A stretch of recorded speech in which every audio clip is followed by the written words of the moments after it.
Welcome to the Encore Audio Archives YouTube channel. I'm Taper Dave, and this is my channel. I've uploaded hundreds of talks here that I've recorded at meetings in West LA, and I've also recorded conventions starting in 2013. I've got a bunch of those up. And Walt and Mary Murray, the original owners of Encore Audio Archives, started the company in the 80s, and Walt recorded Joe and Charlie's and a bunch of stuff down in Vista, California. My sobriety date is June 20th of 1994.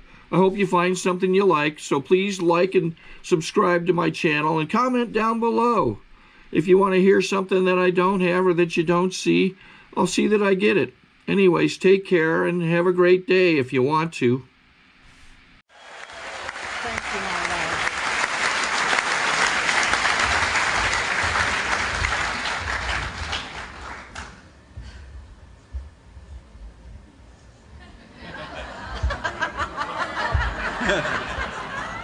Hi, everybody. My name is Angie. I'm an alcoholic.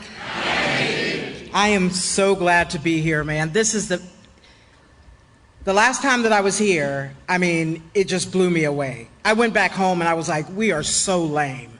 And, you know, and I mean, it was so exciting being here. And I just want to thank the committee for having me, Larcene for calling me. And I'll tell you what, we got the hostess with the mostest. I mean, she's been definitely taking care of us. So anyway, I am originally from Greenville, South Carolina, and back home we lived in a little white house on a red dirt road. We got our water out of wells, and I'm from a family of Baptist ministers, and so, you know, I drank, and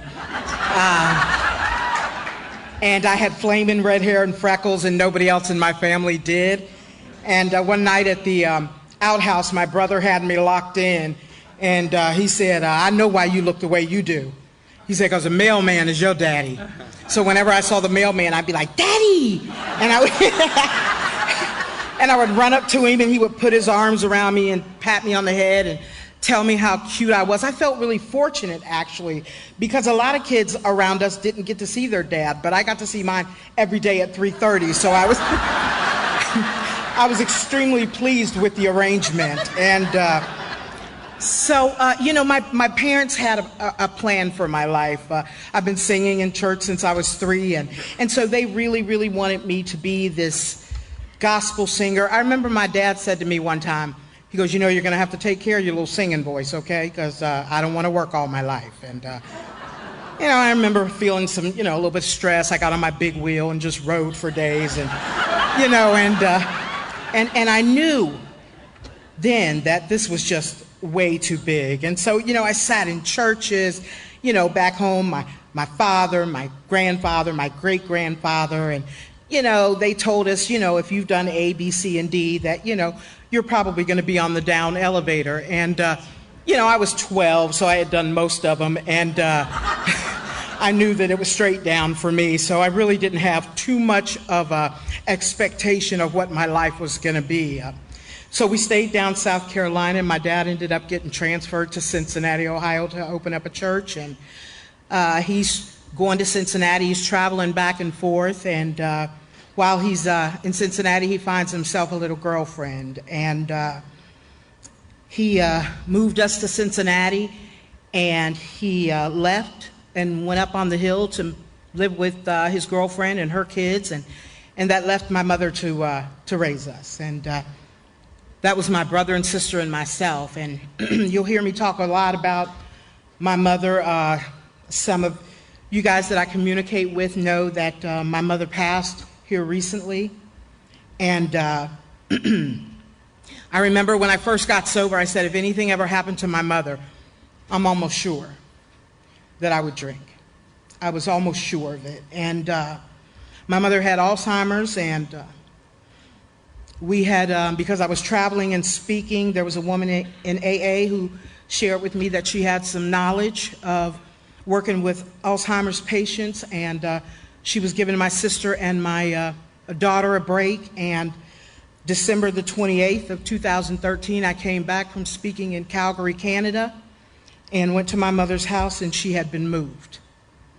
And this woman had moved my mother out of her home, talked my sister and my daughter into giving her power of attorney. And she went back out and drank and smoked up all of my mother's money. And we found out that my mother was living on the next street from Catherine and I. And I went over to see my mother, and the woman said that she didn't think it was a good idea that I see her. And I went and talked to an attorney, and he said, you go and tell her that you need all of your mother's information. And on April the 27th, we moved my mother out of that woman's house and into our home. And on April the 29th, she passed.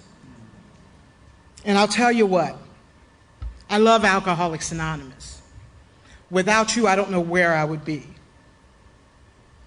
My mother told me, when Catherine and I went over and I said, I'm going to move you to our house, and she said, Angela, honey, I'm going home on Tuesday. I said, no, you're coming home with me.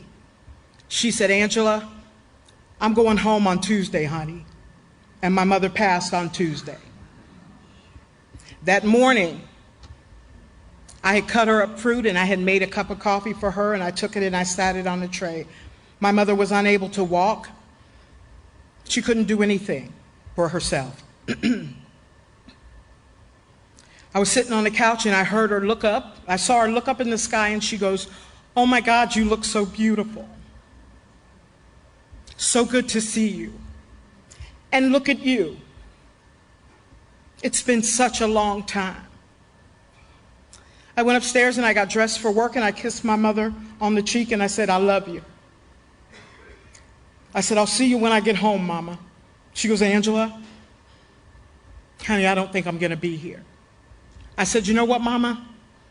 If you're not here, I'm okay. I'm good. She said, those AA people have you, don't they? I said, yes, ma'am. They have me.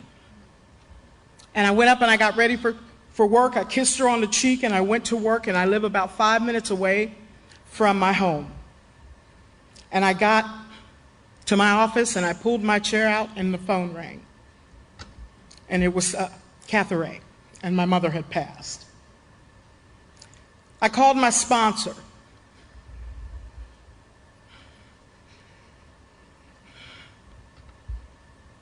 She said, you go and you be of service. She had nothing. She had no money. She had nothing. But you talk about being in a position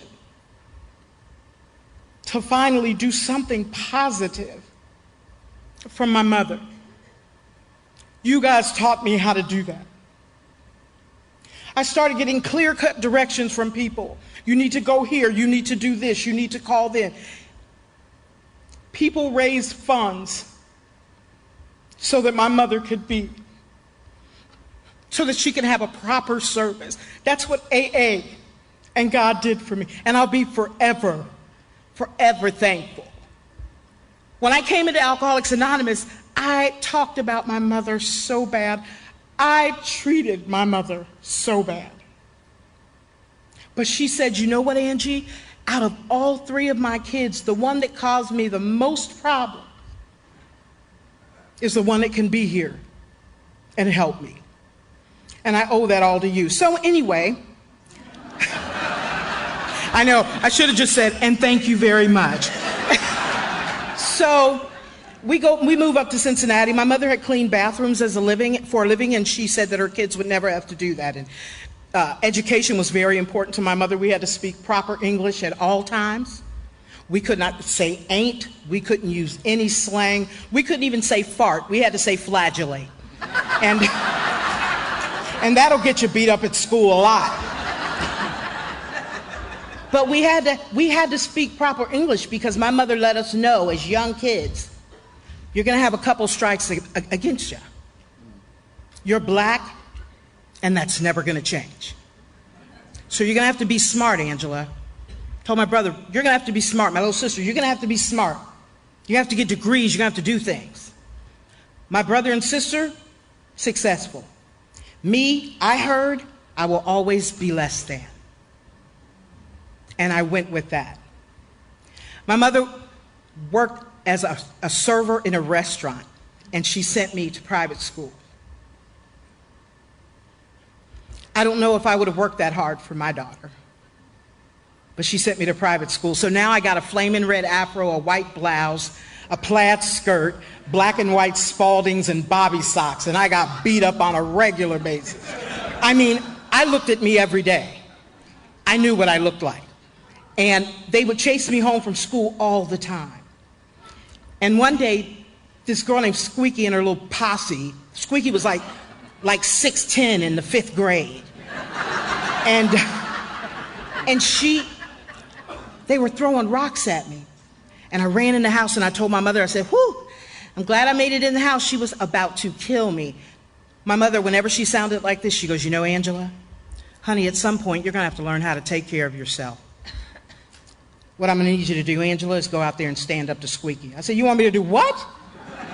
She said, well, you can either go out there and stand up to her, or you can take the butt whooping that I'm gonna give you. And I knew what my mother's felt like, and I knew what Squeaky's appeared to be. So I went out, and she was standing by the oak tree, which is where we had all of our duels. And so I walked up to her and I said, my mother said I'm supposed to, no, I didn't sound like that. I said, my mother said I'm supposed to fight you. She said, well, come on then. So I balled my fist up as tight as I could. I closed my eyes as tight as I could, and I used to think that this committee, these dinglings and idiots up here, were only present as an adult. Hindsight is 20/20 vision. They've always been there. So I'm standing in front of this big Amazon, and I got my eyes, and I remember my brother, whenever he would play box with his friends, he'd have his 2 fingers up and he'd be moving like this. So I'm standing in front of her, and I hear this voice over here go, don't forget to reach up. And I hear this one over here go, she gonna kill you, you know that, right? Then I hear this one back here that says, reach up, do it now. So I went, I got her right here. It was like the happiest day of my life, man. It was the happiest day. I had hit the giant, but she didn't budge when I hit her. And I remember I looked at her with all the earnestness inside of me, and I said, you getting ready to kill me, aren't you? She beat me so bad, my mother had to come, and because my mother was watching from the screen door. So my mother had to come and pull her off of me. And as soon as my mother pulled her off of me, I looked at my mother and I went. I told her, I said, I did it. I hit the giant. And I remember my mother just grabbed me by my collar and she goes, honey, I don't even know where I got you from. You know what I mean? And so that started my little fighting career. So my mother moved us from where we were living. They said it was the ghetto, but it was like they said it was a projects. It was like 2 buildings. And she moved us from there, and we moved up to a little town called Springdale, which was an all-white neighborhood. And so from the age of 13 to 20, I wasn't even black anymore. I listened to Bob Seger and the Silver Bullet Band, and my favorite girl group was Heart. And the first concert I ever went to was Led Zeppelin, baby, 19. Oh my God. I remember I was at the Ted Nugent Foreigner concert, and Foreigner was singing Feels Like the First Time. I looked around that Coliseum, it was like 30,000 white people and me. I remember thinking to myself, I am bad. You know what I mean? Well, you know what I'm saying? I had my little air guitar that I carried with me constantly. And so I hung around with these girls, and these 5 white girls, and they could do whatever they wanted to. I mean, they would say, Mom, we're going out. Be back early. We'll be back when we want to. And I was like, wow. I mean, seriously. So we were at my friend Rebecca's house one day. Her brothers are down in the basement partying, and we're sitting down there. Her mother comes down to the 2nd step of the basement, and she said, family meeting. And everybody in that house rose up like a choir and went upstairs. And I said, well, I'm going upstairs too. I've never seen this before. And so her mother's standing in the middle of the living room. Everybody's sitting on the couches and the chairs. She has a glass of wine. She was an accountant, a beautiful, tall, blonde woman, and she's just shaking that glass like this. And she goes, Rebecca. It's my white woman voice. Rebecca. Now, my sponsor tells me from time to time that what people say and what I hear are two totally different things. So this is what I heard. Rebecca, your father and I have been communicating. Rebecca, we understand that there's been some alcohol consumption. And your father and I have agreed that if you're going to drink, we'd rather you drink at home. I said, what did your mother just say? Rebecca says, yeah, she thinks it's safer. And I remember thinking that was the closest family I had ever met in my life. I remember I went home, I was like, Mama, can I have a beer? And she goes, no. I said, okay, I'm going to go down to Becky's and I'll be down there. Me and Becky, I'm sitting in my backyard one day. She comes with a brown bag, 2 bottles, Annie Green Springs, Boone's Farm apple wine. Oh yeah, hope you got sponsors. And I don't care where I go in the country. I mention Annie Green Springs, everybody. You know, I talk in front of my church on a regular basis. When I tell them I drank Annie Green Springs, they don't have the reaction that you just did.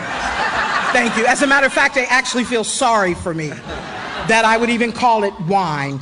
And so I started hanging out with Rebecca and these girls, and, you know, Rebecca, we took that first drink, man. I'm telling you, she said, you got to smack the bottom of the bottle. So we're smacking the bottle. You know, she goes, you got to twist it off and drink as long, as hard as you can. And that's what I did. And I can tell you that what happened to me did not happen to my friend Rebecca. Something, man, just went through me. And I made a decision that day that I was going to do this every opportunity I got. And then, of course, I had to beat up Becky because that's what I do. And but she ended up beating me up. But I was thinking earlier that when I came into AA, I didn't really I didn't like anybody. But there weren't a lot of, you know, black people in AA. Well, kind of like tonight. And I see a couple of y'all, hey, power to the people. And I was just so mean and angry, you know what I mean? And the old timers would say stuff to me like, sit down. And I was like, who do you think he's talking to? But I would sit down, you know what I mean? And I was so mean and so angry. And I don't know, when I think about what it was like when I came in, anyway, we'll get there. So if you're an artist, like I went to high school, and I don't mean any disrespect, but I smoked a little marijuana, you know what I mean? Shh, I'm sorry, I know. I smoked a little marijuana, but you know what I mean? It just, my response to everything was, you know, whoa. I remember they threw a match in my afro at school, and I was just walking around, you know, hot, and my hair's just smoldered. And everybody's saying things like, Pepper, your hair's on fire. And I'm like, yeah, whoa. Dig that. You know what I mean?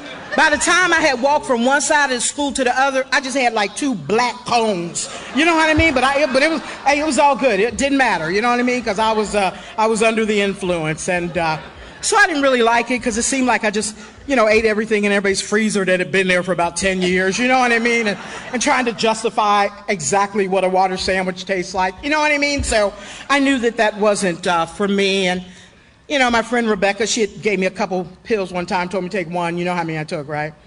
And it was strawberry mescaline, and it got me a mental health diagnosis. And but I have to tell you, we were riding around in my friend Terry's Mustang, and I'm driving, and they're in the back seat, which I couldn't figure that one out. And they said they wanted to go to McDonald's. I kid you not, right when we pulled into that McDonald's, that acid hit me. And it seemed like that Mustang just went, shh. And the steering wheel just went, shh. And the McDonald's arch was burning so bad on the side of my face that I had my sunglasses turned this way. You know what I mean? And so we go up back then, I know, this is why, you know what I mean? I don't do it. And We pull up, back then they had the little yellow box with the 9 holes. You youngsters wouldn't remember that. We remember it. And I walked up and some guy starts just out of the blue going, "What do you want?" But understand, I'm tripping. "What do you want? Hurry up, what do you want?" And I'm an alcoholic. If you attack me, I'm gonna have to attack you back. I said, "No, buddy." "What do you and your little friends want with me?" You know, and we're arguing back and forth, and you know, and then people, they want to go, and you know, we go up to the next window, and there's some girl with really long eyelashes. You know, she's trying to take my money, you know what I mean? And I don't want to give it to her. And we go up to the next window, and some guy's got the biggest visor I'd ever seen in my life. You know what I mean? I mean, this thing was huge, and it's going salt or ketchup, salt or, you know what I mean? So there's some reasons why I stuck to alcohol. And I'll never forget it. The drive-through line was so long because they're waiting for me, right? So they call the police. This cop pulls in front of my car, gets out. He was the biggest, fattest cop I'd ever seen in my life. He got out of there and he starts walking towards me, and everything's jiggling. And I'm like, okay, here we go. We're going to jail tonight, I know it. So he walks up to me, asks me to roll my window down because I'm afraid of the guy with the really huge visor. So the cop goes, "Roll it down." I roll it down and he starts talking like this. What? Seems to be.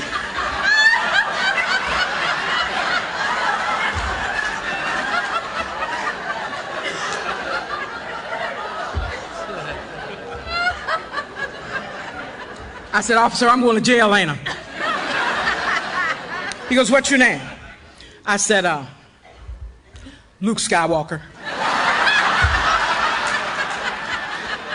He said, "Yep, you're going to jail." So they arrested me and took me down to the jail, called my parents. My mother answered. "Miss Pepper, we have your daughter down here in lockup." She goes, "Well, make sure she stays warm," and hung up.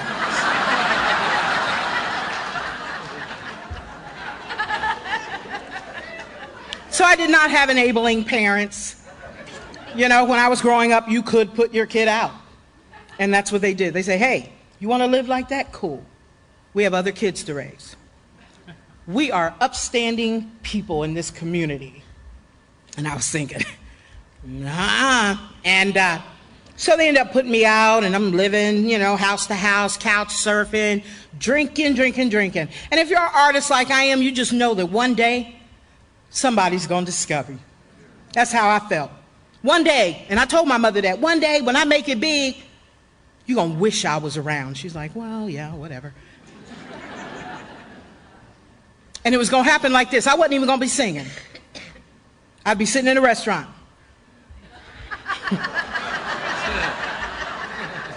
Some guy would walk up and go, "Do you sing?" And I would go, "Why, yes, I do." And then he would go, "My name's Bob from Epic Records. I got a contract right here. Would you sign this?" So my dad got me a job at a recording studio. I'm in the bathroom. I hit my best Whitney Houston note.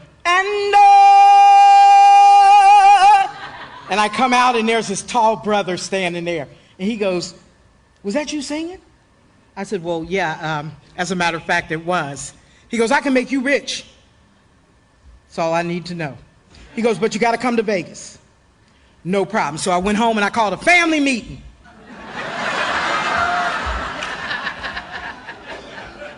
When they finally got there, you already know. I said, "I'll be back for you as soon as I get my first Grammy. We will never have to live in poverty ever again." My mother goes, "We don't live in poverty." "Whatever. I'll be back for you." My dad goes, "Angela, that's not a good idea." My brother goes, "Angie, please don't go." My little sister said, "Please, Angie, don't go." My mom was like. So I left with this gentleman, and I went out to Vegas. And I was a young girl opening up for some of the biggest people having the time of my life. Drinking, alcohol's flowing freely. I mean, I had arrived. But some things started happening. Like I started drinking and I know it doesn't happen in California, but I started drinking and waking up next to strange people. And it really doesn't happen here. Okay. And so I'm waking up to, some guy and he's got one tooth and it's gold. And he said, "You told me you loved me last night." And I was like, wow, that alcohol, I tell ya. And his name was Zeb. And I'm hanging out with this gentleman. He's got his own little affliction, and we had it all, and it started going down.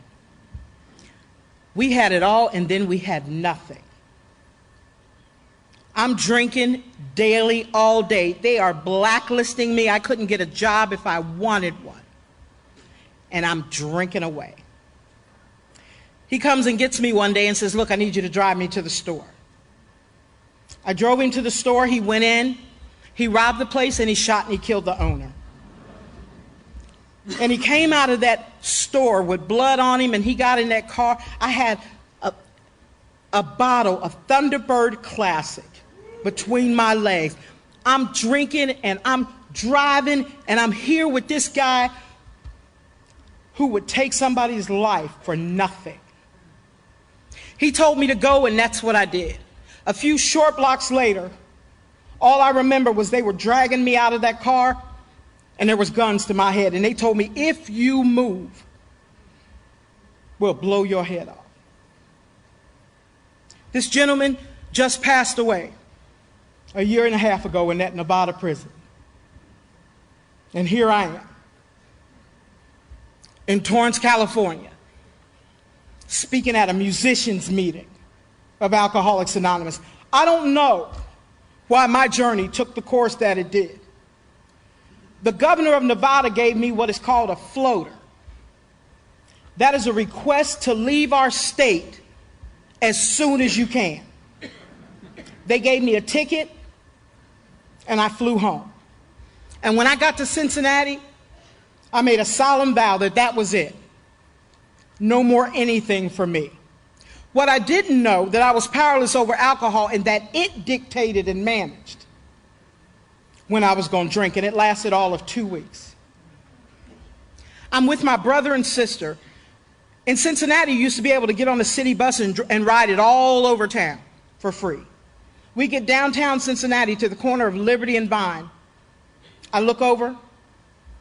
There's Cadillacs and Lincolns and pimps and prostitutes.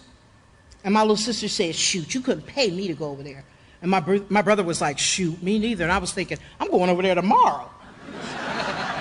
So I started riding the city bus from the suburbs all the way downtown to what we call the Skillet. And the day came when I didn't take that bus ride back. Because down there, my friends, my people, they understood me. They got me. They drank like I did. I hung out with 3 guys. Their name was No Neck, Greasy Feet, and Tie Dye. This is how cool they were. I took them to my dad's house, and he goes, "Don't let them sit on my furniture. Don't bring them here again." But I thought these guys were brilliant. We're drinking all the time. They actually gave me lessons in how to steal out of department stores. My friends. But if you drink like I drink, you might not want to try to steal, because you'll get caught every time. And the first time I went into that store to shoplift because I needed money to drink, I had so many articles of clothing. Oh, it's ridiculous. That I was probably 3 times bigger than I was when I went in. And I'm thinking I'm good as I go out the door. But if you've ever been caught stealing, which I'm not really sure that you guys do that up here either, but there's that little tap on your shoulder that says, "Ma'am, we think you have something that belongs to us. And when they added it all up, I was charged with a crime that would get me years in the Ohio Reformatory for Women. I'm drunk trying to steal people's stuff. When I went in front of that judge, he told me, you know why I'm going to give you this much time? Is because you weren't raised like this. I took a physical while I was there and found out I was pregnant. When that judge says, I now sentence you no less than 7, no more than 25 years in the Ohio Reformatory for Women, I did not know that they sent women who were pregnant to prison. I told him, now that is a bit harsh. I'm with child. And he goes, well, then both of you will be safe. And I rode up to that penitentiary, and the first people I met were the ones that drank. They made all kinds of stuff up there. And I drank the first time there, and I was pregnant, and it made me sick. I said, I can't do it anymore. I had my son. The warden comes to me, and he goes, Miss Pepper, you're going to have to find a place for your child to go, or he'll become a ward of the state. By this time, everybody in my family had kicked me to the curb. I called my mother, and I said, Mama, I need you to come to the prison. She goes, Angela, we told you we're not visiting you there. I said, I need you to come and get my son. And you could hear a pin drop. She said, Angela, you got a baby? I said, yes, ma'am. And I need you to come and get it. And they drove up to that farm, and they took my son, and I watched him leave out of a slit this big. And I remember I said to myself, when I get out, I'm going to be a good mother. And I meant that, you guys, from the bottom of my heart. I'm going to be a good mother. When I got my freedom, my son was 4 years old. All the way down 71 South, all I could think about was my child and seeing him and holding his hand and being there. I got down there. It's in More About Alcoholism. It says, suddenly the thought crossed his mind that he could put a little whiskey in his milk. He sensed he wasn't being a bit too smart. As soon as I got off the Greyhound bus, well, you haven't seen your friends in a while. I went up to that bar, and I drank with my friends, and it would be years before I saw my son again. I remember I called home one night drunk, and my mother said to me, Angela, can you be at the house Friday at 3? And I said, I don't know how I'll get home. She goes, I'll get you home, but I need you to be at the house Friday at 3. I'm drunk, and I show up at my mother's house. There's 2 white men in suits. There's papers laid out, and there's all these 50s. My mother said, you sign this, and you can take that. I didn't even look at it. But I had just signed my parental rights away to my son. I took that money, and I left, and I went back downtown, and I drank like I do. Nothing going for me. I don't even care as long as I can drink. I get arrested a few months later. I go to jail. I'm pregnant. I'm so thankful that I learned since I've been in AA that God has always placed angels in my path. I don't know about yours. This is my story. I was trying to work a job. I was hungover. I was trying to work a job. And this couple said to me, Angela, the general manager and his wife, said, Angela, look, we can see you're struggling, honey. We're getting ready to open up a restaurant in Bloomington, Indiana. Why don't you come over there with us? And I said, okay, because I'm going to give my baby up for adoption. And I went over there, and you guys, I drank every single day of my pregnancy. Never, ever went to the doctor. When I had my daughter, March the 29th, 1987, they came into that delivery room and they threw a black tarp from the waist down. And when my daughter was born, they took her to nursery and they took me to medical. The doctors came over to medical and said, we need to say that your daughter's entire being is saturated with alcohol. That's the way I drink, with no regards for anybody. I'm an alcoholic. I got something so powerful that it is more powerful than the love I feel for my children. Her little body was saturated, man. My sister told my mother I had just had a baby over in Bloomington, Indiana. My mother called the University of Indiana hospital and told them, do not give that child away. She has next of kin that'll take her. When my baby was able to leave the hospital, we got on the Greyhound bus. I had a fifth of Jack and a newborn baby. I didn't know what to do with her. I remember praying, saying, just don't let her cry. I don't know what to do. That 4-hour trip, she didn't make one sound. By the time I got to the Greyhound bus station, I was inebriated. I'm going down the steps. The bus driver went inside to the terminal and said, whoever is here for this woman with this baby, you need to come and get her. Right as I'm going down the steps, I slip. I can tell you without a shadow of a doubt that had I have fallen, I'd have held on to this and I'd have let this go. Because my value lied in this. When I got in that terminal, my father walked up and took my baby out of my arms. He said, we got her, Angela. I said, what am I supposed to do, Daddy? He said, I don't know what you're supposed to do, but she didn't ask for this. And they pulled off with my little girl. And I remember I went up to the bar and I started drinking. A guy asked me if I wanted to go and do some other substances with him. Whatever he gave me made me deathly ill. By this time, I'm living on the banks of the Ohio River. I ended up getting a room as a transient at a place called the Anna Louise Inn. It was a home for wayward women. They gave me a room as a transient. I had went up to the bar and I was drinking all day. I came back, I was so sick, you guys, and there was this little blonde woman standing in the door when I got back. And I'm sweating and I'm sick and I'm drunk. She said, honey, you don't have to live that way anymore. And I was like, ma'am, I'm sick. I don't know what's wrong with me. She said, let's go up to your room. We went up to my room. She put a wet rag on my forehead and she began to talk about her drinking.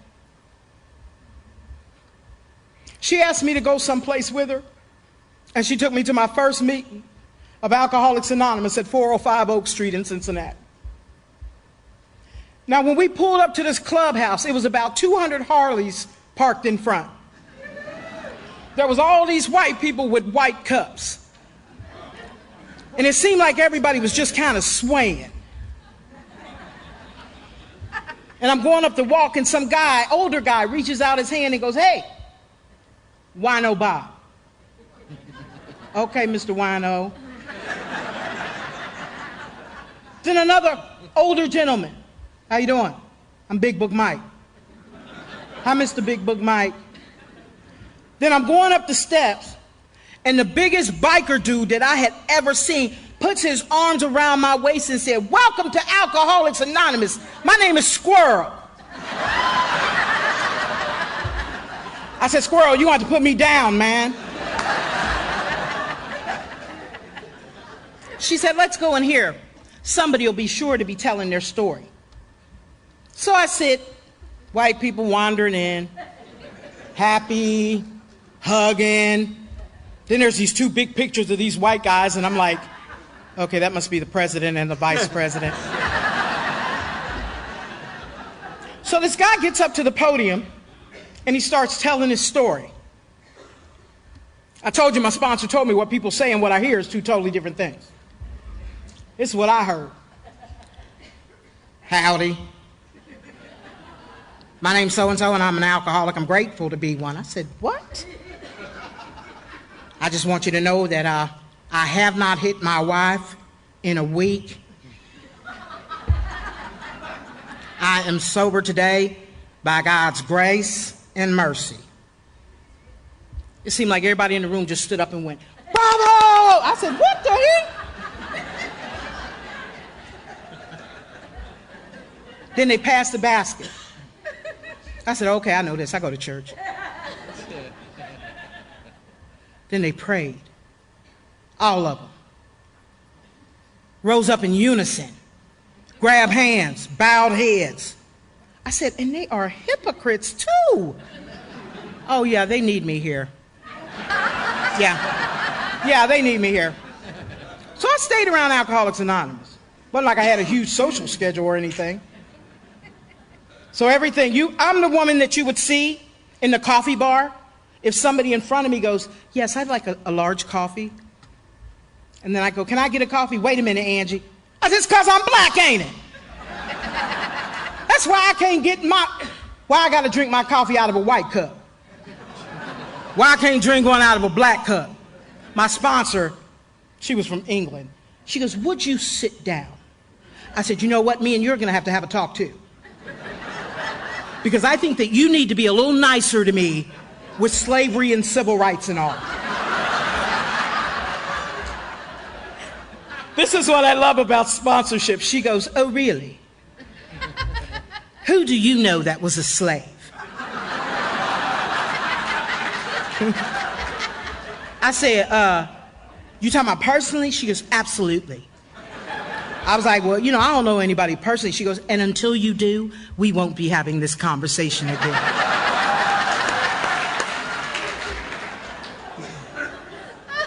In my mind, I was like, oh, yeah, I know I got to get another sponsor. But out of my mouth, I said, absolutely. Yes, ma'am. And I loved her. Let me tell you. When I came into AA, they said, get a sponsor where you want what she has. I was sitting outside in the front of the clubhouse. She pulled up in a candy apple red sports car. Diamonds on every finger. Little Mr. T starter set. I said, there go my sponsor right there. She was coming up the walk swaying, you know, when you're new, how everything just blows in the wind. She's walking up the walk, and I jumped up in front. I said, hey, lady, you want to be my sponsor? She goes, I would love to be your sponsor. I said, can I drive your sports car? She goes, oh, my word, keep coming back. And I was like, oh, okay. So now, I hadn't seen a black person with red hair and freckles until I went to that clubhouse. When I saw him, oh, my God. I ran up to him. I said, where you been? I said, give me a hug. I think we're related. And there was a black woman that worked at the coffee bar. And I remember I went into the coffee bar. I said, girl, these white people are crazy. She goes, honey, just keep coming back. I said, oh, my God, they got you, too? I said, come on, girl, let's run. Be afraid. And so I stayed around. Then one day, oh, they came into AA with this little crack problem. Okay, what was that all about? So all these people start coming in. They all weighed the same. None of them would blink, which really bothered me. And I would always look to the back of the room, and I would say, they never blink. So I went back and I said, look, I'm going to sponsor all you guys, okay? But we're going to have to learn how to blink all over again. Now, you can stay around here. Don't say anything because this is Alcoholics Anonymous. I'm at the Wednesday night meeting. Suddenly the thought crossed my mind. You know, you guys have been talking about God using you as an instrument. I think God is using me as an instrument too, and he wants me to go find some black people and bring them into AA. Raised my hand at the meeting. Any AA announcement? Yeah, I got one. Thank you. I said, I'm going to roll on out of here, and, you know, thank you for the big book and the coffee, and, you know, I hope y'all know that drinking is bad for you. So this old timer, you know how sensitive they are. He goes, well, get out of here then. There's people trying to stay sober. We'll see you if you make it back. And I was like, oh, man, Mr. Old Timer. So I left with that big book, I said, the first black person I see drunk, I'm going to carry the message. I got on the bus. A brother gets on. Intoxicated. Bingo. I slid over next to him on the bus. I said, look here, brother. You been drinking? He said, yeah, I had a little something, something. I said, you know, you're probably an alcoholic. So he started cussing me out and everything. And I said, the people at the AA Club told me that you would probably react like this to my information. So I'm going to give it to you the only way that you can receive it and the only way that I know how. So I opened up that big book and stood up in the aisle of that bus and I said, really? Did you hear what I said? I said, rarely have we seen a person fail who has thoroughly followed our path. Wait a minute. The bus driver said, oh, hell no. He said, you got to get off this bus. I said, and you, Mr. Bus Driver, are an alcoholic too. So, you know, he slid the door closed and I went down to the bar where I knew it was some black alcoholics. They were on the floor dancing, but you guys shared with me the masks that we wear. So I knew that even though they were dancing, they were in a lot of pain. They were in a lot of pain, you guys. So I snatched that plug out the jukebox. I said, black alcoholics. There's a place for you. It's called the AA Club. You two never have to drink again, one day at a time. Keep coming back, live and let live. They said, well, what you doing down here? I said, well, I graduated. Step 18 says I'm supposed to help my people. Now, you with me or not? The bar owner comes out and just kind of pushes me out the front door and locks it. So I'm standing in front of the bar with my big book, carrying the message. When suddenly the thought crossed my mind. You guys are so funny. I mean, seriously. I mean, it's like we've been cut and stabbed, and then I say, and suddenly the thought, ooh, ooh. What is that? Ooh. Like, what's gonna happen next, I wonder? I went in and told the bartender, just give me a shot of Tanqueray. She goes, Angie, come on, honey. You ain't drink. I said, give me a shot of Tanqueray. 45 minutes later, I was up with them people that couldn't blink. See, this is what I learned from that anytime I stand in judgment of one of God's children, that I just wrote the meal ticket to experience it on some level in my life. I'm going to tell you something. I'm an alcoholic. And I smoked a little of that cracks.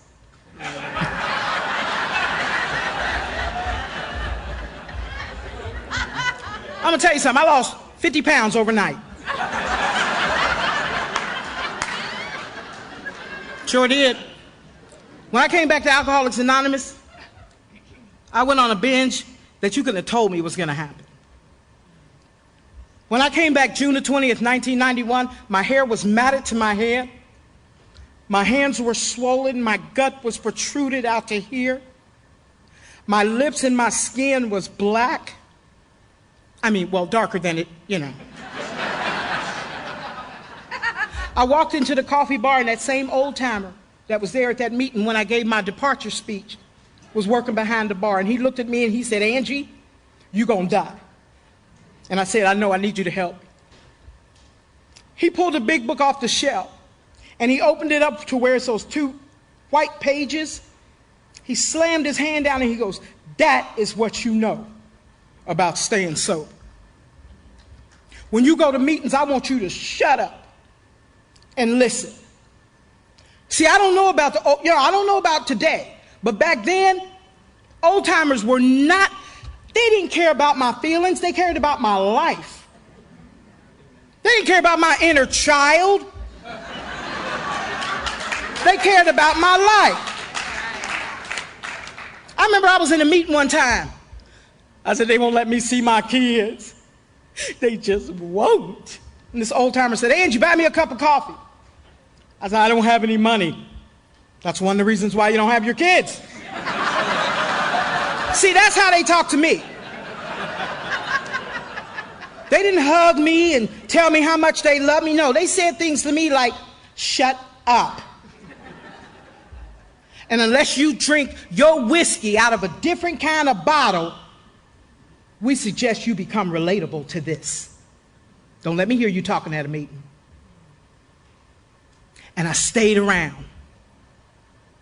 In those weeks, I drank so much that by the time I came back to Alcoholics Anonymous in '91, I couldn't even read anymore.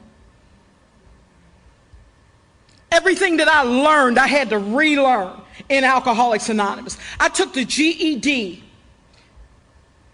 in 1999 after alcoholics came over to my very first apartment and helped me with reading and helped me with English and helped me with math. And I took that GED, and when I got those scores, December the 7th, 1999, I had a perfect score. Might not be a lot to you, but it was huge to me.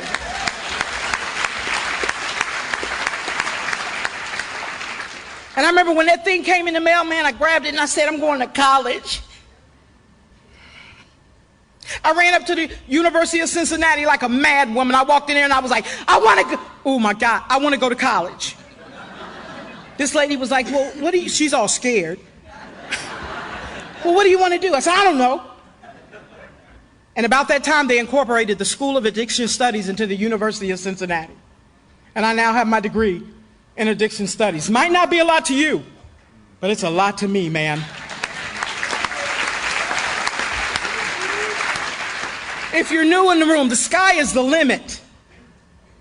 Anything that you wanted. Do you know that if I would have settled for what I wanted when I first got sober, I'd have sold myself short. I just wanted an apartment. Yeah, that's all I wanted. That was it. I remember I got a job at Walgreens. Now I'm an ex-con. I get a job at Walgreens. You know how the drawers fill up quickly. I quit. Because my mind was saying, you know, you could take this drawer and run out the door right now and probably jump into a car that you don't have and go to Mexico. I was like, excuse me, I quit. Called my sponsor and said I had to go. My mind was working on me. She goes, you can't leave every job just because your mind's telling you stuff. So you guys had to show me how to live in the world. And you did that through the 12 steps of Alcoholics Anonymous, an example, because I watched you. I watched you, man. Let me tell you about my kids. So my daughter is now 29 years old. She is in Louisiana completing her PhD. That's the one that was saturated. My son, I did everything right with him. He's in prison. He ain't got the sense God gave him. So it's a luck of the draw. You know what I mean? It's a luck of the draw. But the last letter that we got from him, his letter said, Dear Mom, my name is Chris, and I'm an alcoholic. He would have never got sober on the streets, you guys. But for those of you that take meetings in the institutions, thank you so much. He wouldn't have got it any other way.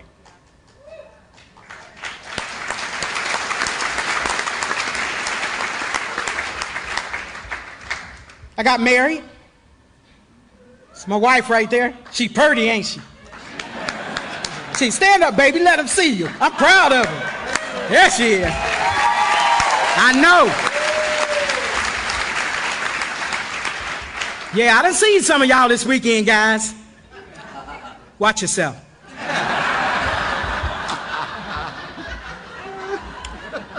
Man, I have been overly compensated in this deal, man. I continue to work the steps with my sponsor. I got a home group. My sponsor got a sponsor. And we aren't a glum lot. Yeah. I know what it's like to sleep on the ground. I pay my rent. I know what it's like to have eaten out of garbage cans. You can tell I ain't missing nothing. What you've done for me, Alcoholics Anonymous, is that you've taken this girl that came into AA who had been reduced to animal level and turned her into a lady. Turned her into a lady. I remember one time at a meeting, I was cussing so bad. My sponsor said, you know, spirituality and profanity do not go together. And I was like, you always got something to say. Yes, ma'am. And I've been working real hard on being an example of the big book of Alcoholics Anonymous. I might be the only one, you might be the only one, we might be the only one that somebody may see. People say, well, we can't run new people out of here. Well, if that's the case, then why do they say it's attraction rather than promotion? We do have the power. And if you guys would have told me and would have shown me anything other than what I saw when I got sober, I would not be here. As scared as I was of white people, you're the ones that let me sleep on your couch because I had no way to go. And I'm the wrong person to talk about or to talk to that you can't stay sober if your family's not there, if you don't have anywhere to live. I'm the wrong person. I had nowhere to go. Members of Alcoholics Anonymous let me sleep on their couch because they saw my willingness. Catherine Ray and I got a house now, 2 little dogs, little fence, and we just got a 13-year-old who's been my biggest teacher. It was like performing an exorcism.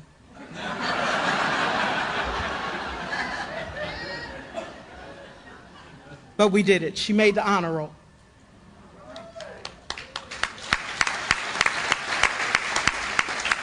When we told her we were coming here, she was like, what suitcase do I take? You're not going. No, we're going. We're going to have some fun because this conference rocks. It rocks. I'm going to say this and then I'm going to close. I may not be what I ought to be today. And I may not be what I should be today. But honeys, thank God I ain't what I used to be. God bless.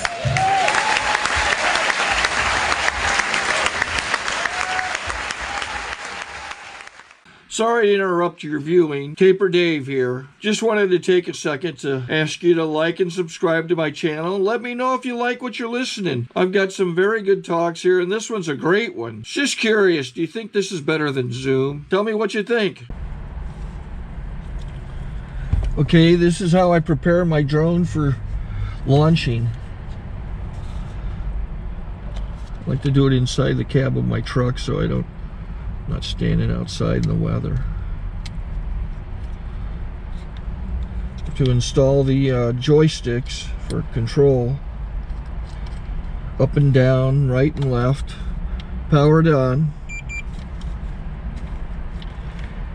I have an Android phone that I use to connect it to the drone with. And it's actually controlled through the iPhone, through an app. Oops, wrong way. It's actually controlled through the iPhone, or through this Android phone, through the app. It's actually controlled through the Android phone, through an app, and you connect it through this short connection right here.